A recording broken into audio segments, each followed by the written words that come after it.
Good evening, ladies and gentlemen. Welcome to Reference Point. I'm your host, Dave Kocharhook, and this evening is the second show in conversation with Lanie Denslow from Worldwise.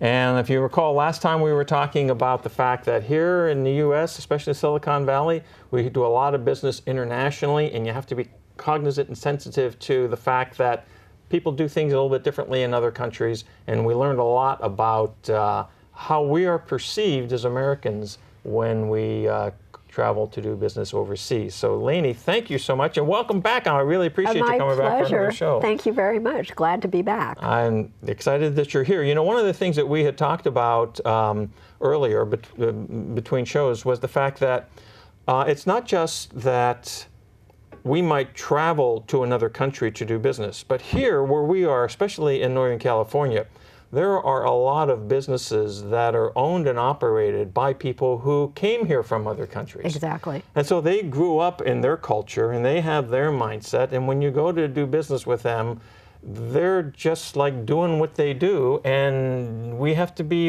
aware of that, yes? Well, yes and no, because one of the things is that some of the things we talk about,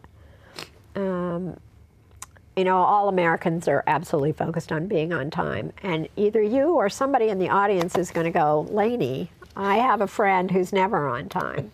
Yeah. So as we talk about people in Asia or Europe do certain things a certain way, we need to be careful about those broad generalities, because people are not only influenced by the culture of their country, their home country, but, you know, their family, their religion, where they went to school.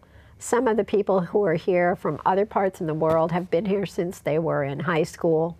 So they're very what I'd call very American now in some of their outlook. Right. So it's an interesting balancing act of being aware about what might be different from a core culture and how people have the word that comes to mind is evolved, but it's not adapted. Yeah.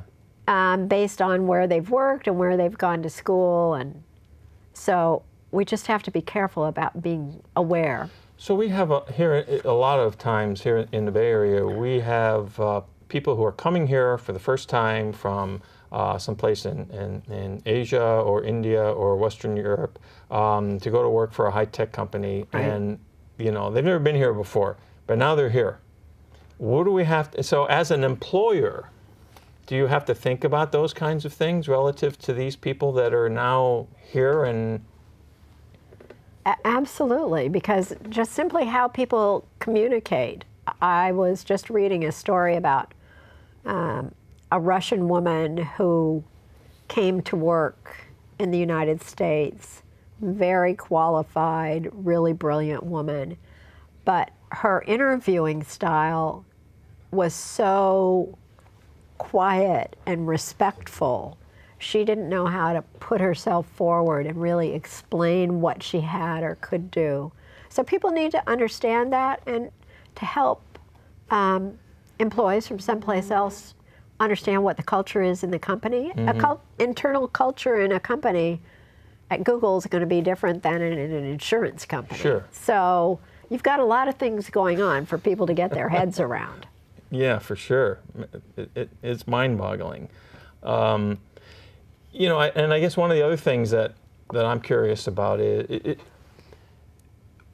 people in other countries, are they as, do they recognize these things? Like, are we alone in our lack of recognition? So if I'm from China and I'm going to go to do business in Germany or vice versa, are we just kind of out here and we're kind of crazy ones? Or No. First of all, it's natural wherever you are to think that whatever your approach to doing business, what your opinion about what it means to start a meeting on time, it's normal that you think that what you've grown up with and learned is the way everybody should do it, because that's your experience. That's what everybody around you does. So it takes a big mental leap to open up your mind to it can be different and it can still be reasonable. Ah, okay. To not be mad at somebody because they kept you waiting for a meeting. Right. You know, it doesn't necessarily mean they disrespect you. So for everybody, it's an issue. I just came back from Europe. working on a conference for next year, and that was one of the big topics people wanted to have on the conference agenda, is working across different cultures. Got it. And that takes us to the thought that if you're going to be doing, you don't have to necessarily change everything about the way you do business just to do business with somebody from another country. No. I think what has to be the beginning point, I always say that the best thing you can bring is some curiosity. Ah, okay. To have the idea that it might be different and to be interested in finding out what might be different before you get there. Do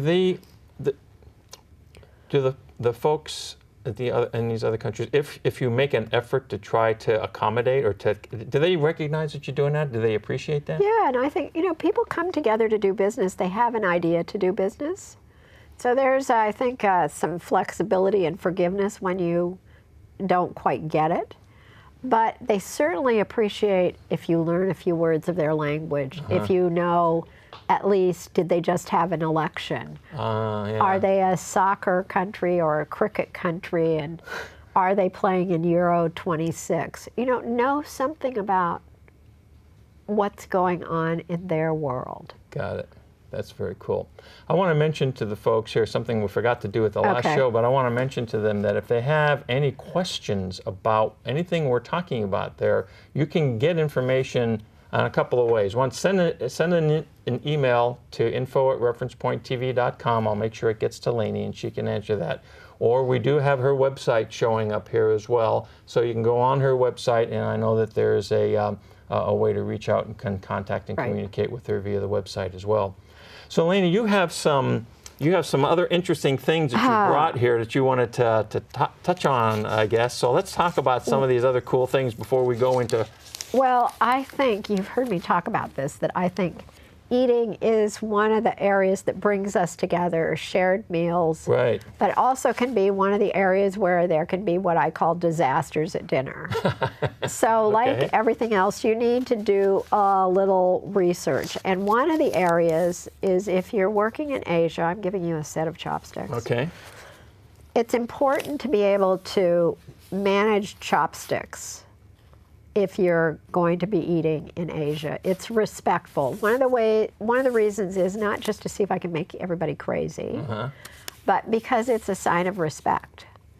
And it says, I went to the trouble, I respect your culture, the way you do things. I went to the trouble to learn how to use a pair of chopsticks. So, but chopsticks are tricky. Yes. So, especially the nice round ones made out of porcelain or something, plastic, because things slip off of them. The wooden ones can grab a little. These are really nice wooden ones because they're separate. But imagine that you have the kind that are pull apart. Yes. And then when you see those, what happens? Most people do this. Yes.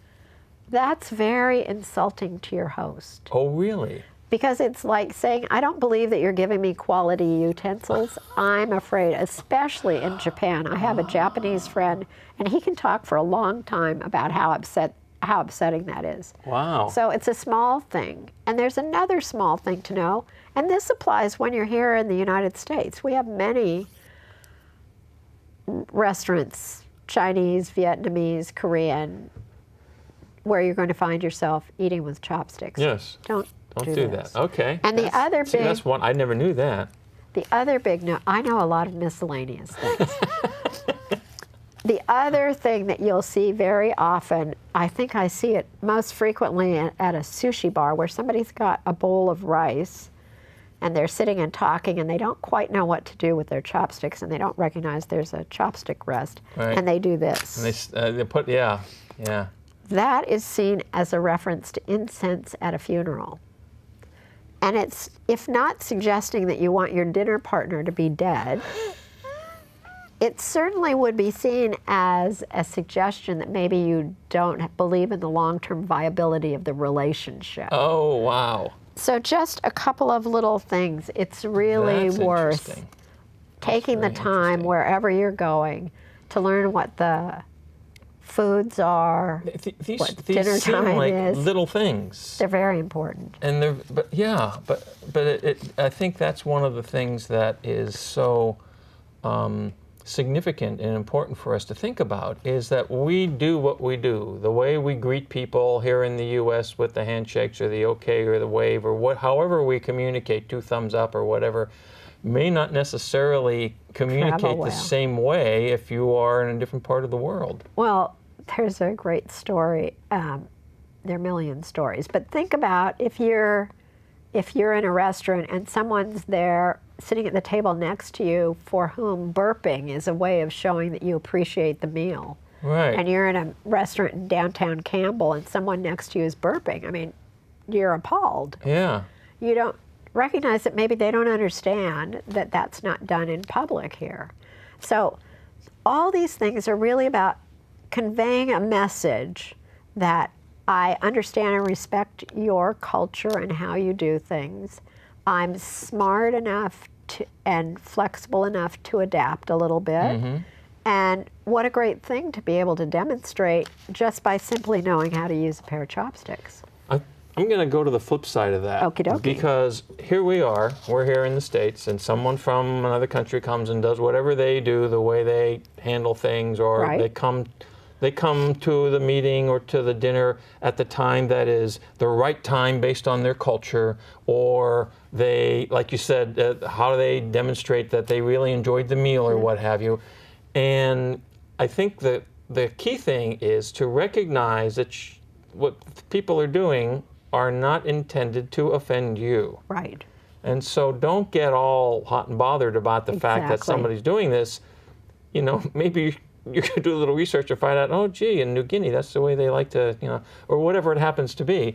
So, because it's really easy just to sort of fly off the handle because somebody does something, say, you idiot, what do you mean you didn't look and you just drove into, well, how do you, my wife was in China at one point, and she said it was amazing watching people drive in Beijing, because it was like if you caught the eye of the person coming, then that was sort of the signal that you were going to pull into their lane. Forget about it. It didn't make any difference. There was They could just move. They would, yeah. And here, that's not the way that we generally do things. But then again, there are so many people who have come here in the last 6 months or year or 5 years from that part of the world where that's the way you do things. It makes it challenging. It makes it challenging for everyone. Listen, I can testify that there are differences in how people drive in Northern California as opposed to Southern California. Yeah. You don't have to be from far away. Yeah. Here's a story. This is one for me. I was, we'll go for walks regularly, my wife and I, in the neighborhood. And occasionally we'll be walking on the same side of the street as some folks who are from India. And so here in the U.S., we know that if you're going to move to make room, you pull over to the right. And we would always kind of run into these people and we think, what are these, don't they? And then I realized finally that they do the English way. They drive on the left side of the road. Right. They don't drive on the right side of the road. So when you pull over to the left. You don't pull over to the right to let somebody pass. And it's like, oh, okay, now I got to figure it out. They're doing, I mean, it's just ingrained, and you just move over to, and it turns out that we're moving. Exactly the same thing. It seems like a simple little thing, but the first couple times that happened to me, I thought, who are these people? What are they doing? Are they crazy? And it's not but that's not it. Yeah, I think one of the things I say is that I hope that when people start to get frustrated, that you can say, oh, is there something in a cultural pattern here? Yeah. Just exactly what you figured out about where to pass on the sidewalk. Yeah. Is it not that these people are trying to make me crazy, but is there some logic for them of what they're doing? Yeah, very cool. Yeah, it is. So we were going to talk some more today, in this particular segment about more social travel. You know, one of the things that, well, the Europeans get a chance to. My son lives in London, right? When he went to work for the company in London, he lands and immediately he gets 6 weeks paid vacation. Here in the U.S., we get 2 weeks, but hey, if you can manage to get a little more, we like to travel, whether it's on business or pleasure. People, you know, U.S. to go places. And we've talked a lot about the things you have to understand and recognize if you're going to be doing business in another country. But if you're just traveling there, these concepts that we talked about at the first show about the things, how Americans are perceived, that would seem to me to be as pertinent if you're traveling for pleasure as it is traveling for business. Is that Well, correct? a lot of it is. You know, it's know something about where you're going. One thing is, especially as a pleasure traveler, is to do a little research and find out when the holidays are. So you don't find yourself in Paris on Bastille Day and realize that there are nothing's open. Nothing's open. Yeah. That you know a few words of please, thank you, I'm lost, in the language of wherever you're going. To always be sure that you have currency in the Local currency. currency. Right. Even though you'll say to me, but I have a credit card and I have a debit card and I don't need it, you always need some local currency. And don't ever forget to check to see what the adapters are that will plug your charger into the wall wherever you're going. And if you're changing planes in another country, I went from LA to China via Taiwan. And it turned out that I couldn't charge my phone in Taiwan because I didn't have the right adapter. I had one when I got to my destination, so I've always remembered that. And sometimes it's about being polite and having that little mini relationship.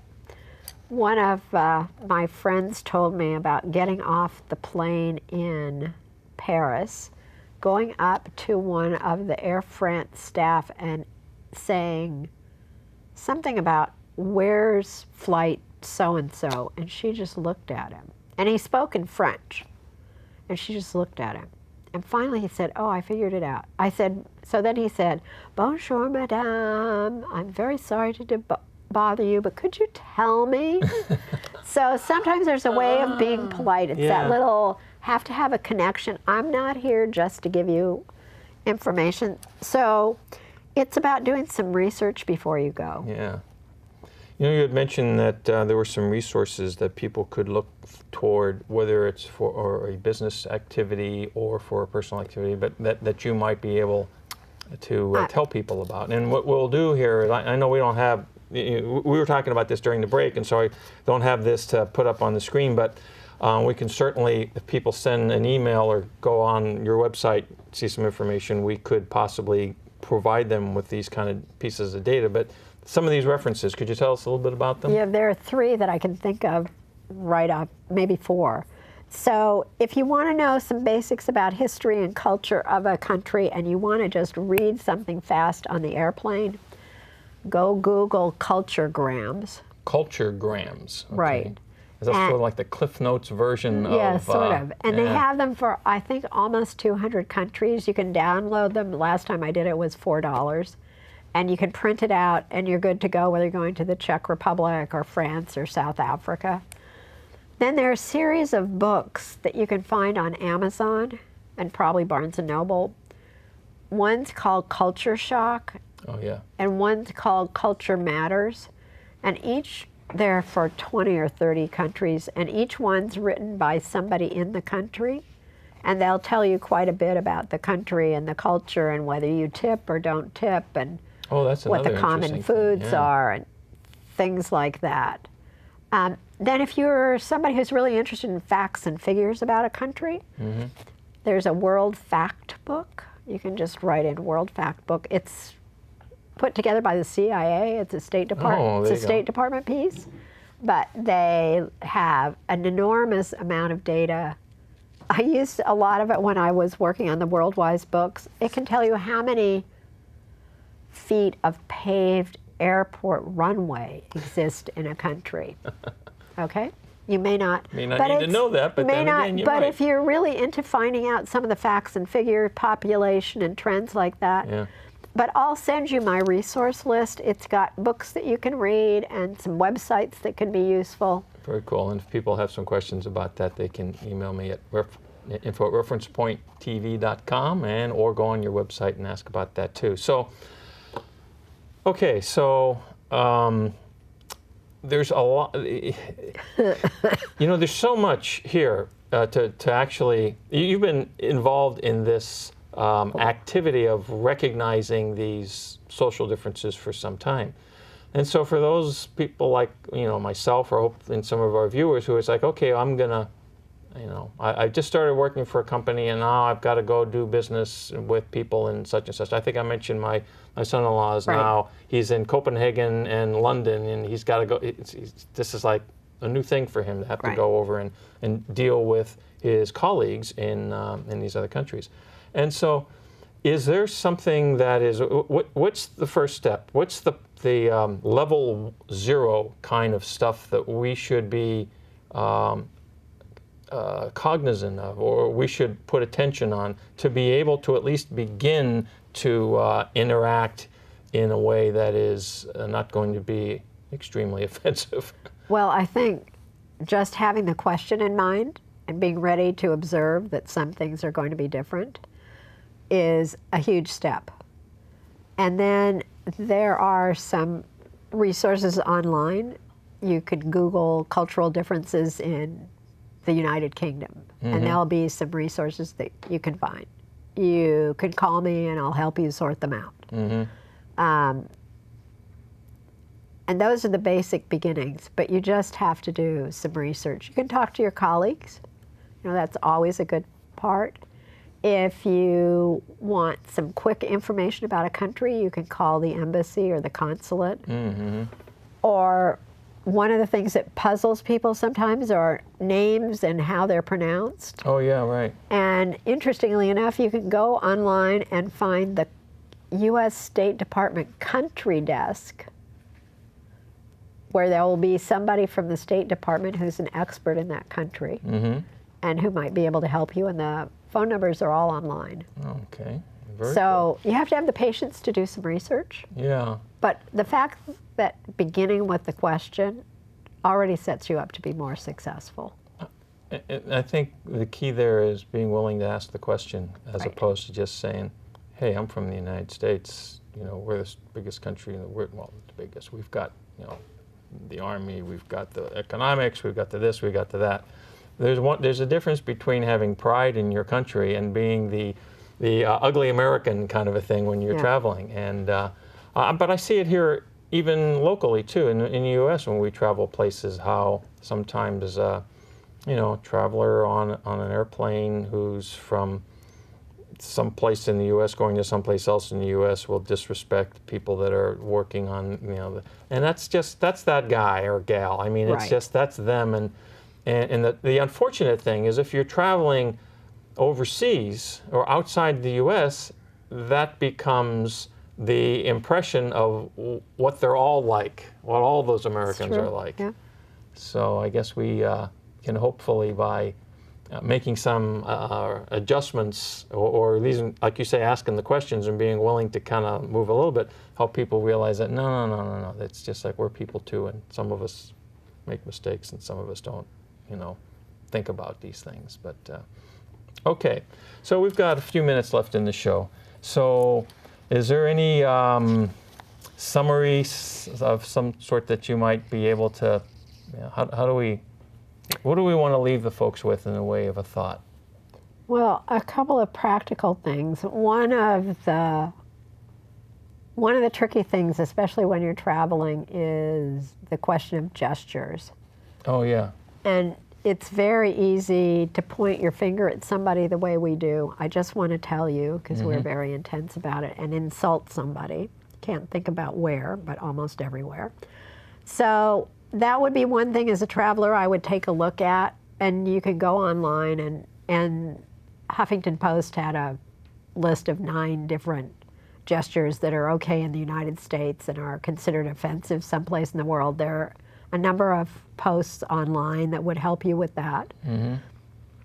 See, that's a simple one, that if you're not thinking about that, you could very easily, Yeah.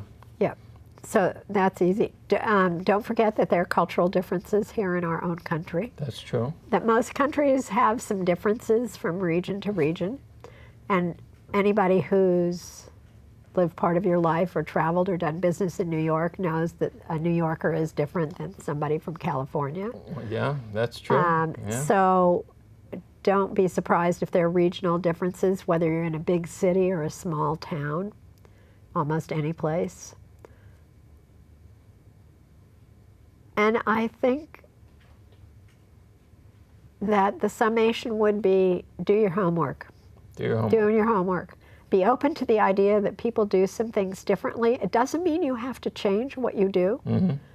It just means that if you are aware and it's different and it's puzzling, at least you'll know that it might happen. Mm-hmm. Yeah. And you won't think that somebody's insulting you when that isn't the intention. And one of the things you just said there, I think, is really significant, and that is just you don't necessarily have to change the way you do what you do, at least not completely. It's like recognizing that there may be something, maybe being aware of the fact that there could be, because of some cultural differences, some things that can enhance the sensitivity to the scenario, to the situation, and possibly make you more proactive rather than reactive to what's going on, and think more before you act. Because a lot of times we just kind of do what we do because that's, hey, that's the way we've been doing it. You know, we just act or we react as opposed to act. And so, well, Lanie, this has been fabulous. Thank you so much. It's been lots of fun. I hope that the viewing audience has enjoyed this as much as I have. Thank you. And because I've learned a lot. And don't forget, we got a couple of her books you can find out about if you want to, and go up on Lanie's website. But thank you again for coming and being a guest here on Reference Point, and fabulous information. And ladies and gentlemen, don't forget, if you have any queries or questions, send them in, info@referencepointtv.com. I got to say it 3 times, Jim, this time, as opposed to I didn't do it last show. But and appreciate your watching, and we'll see you next time on Reference Point. Great.